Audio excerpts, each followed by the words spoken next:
بسم اللہ الرحمن الرحیم۔ ناظرین کرام، سچے واقعات کے ساتھ آپ کی خدمت میں حاضر ہیں۔ کہا جاتا ہے کہ ایک مرد درویش فقیر آدمی انسانی آبادیوں سے دور جا کر جنگل میں گوشہ نشین ہو گیا۔ ایک روز اس ملک کے بادشاہ کا گزر ادھر سے ہوا۔ درویش اپنی عبادت، اپنی بندگی اور اپنی مستی میں تھا۔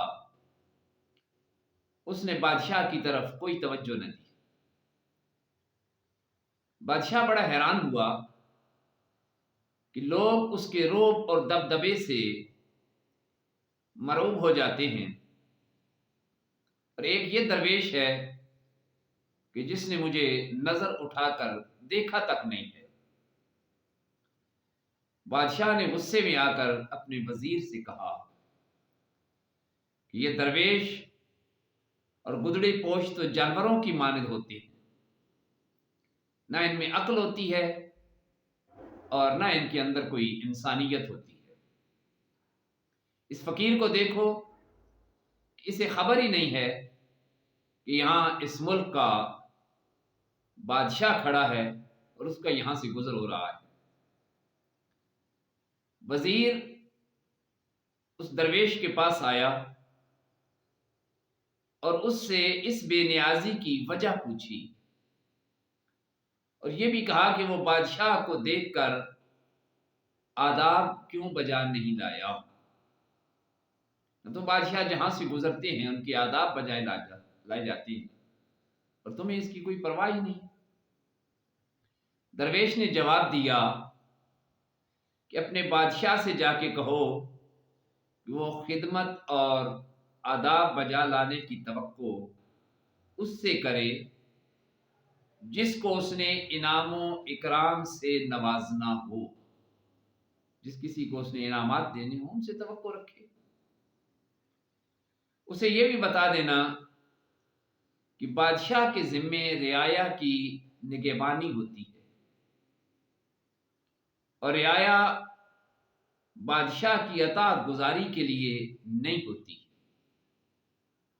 بھیڑیں چرواہے کے لیے نہیں ہوتی، بلکہ چرواہا بھیڑوں کی رکھوالی کے لیے ہوتا ہے۔ اس کی ذمہ داری ہوتی ہے کہ ان کا ہر طرح سے خیال رکھے۔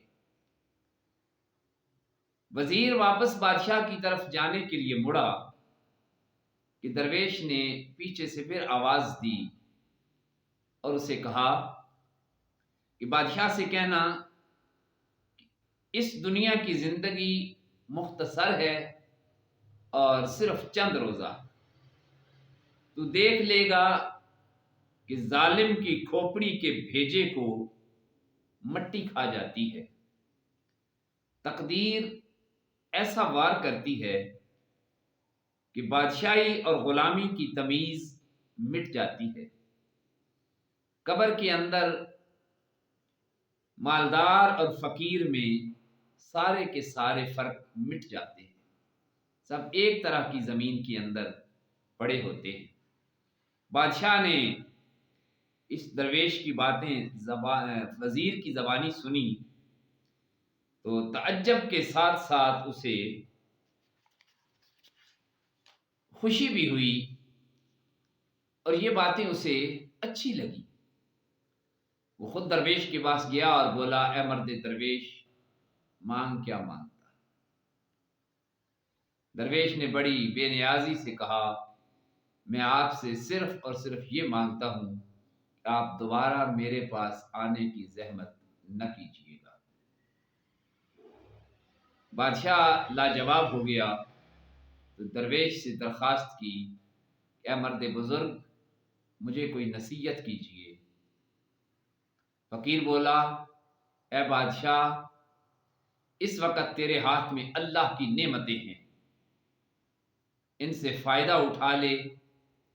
یہ مال و دولت، اقتدار، یہ دائمی نہیں ہوتے، یہ ہاتھ بدلتے رہتے ہیں۔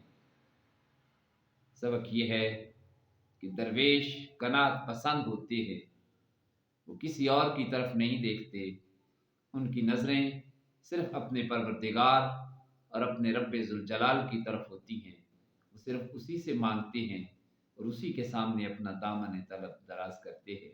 بہت بہت شکریہ۔ اللہ حافظ۔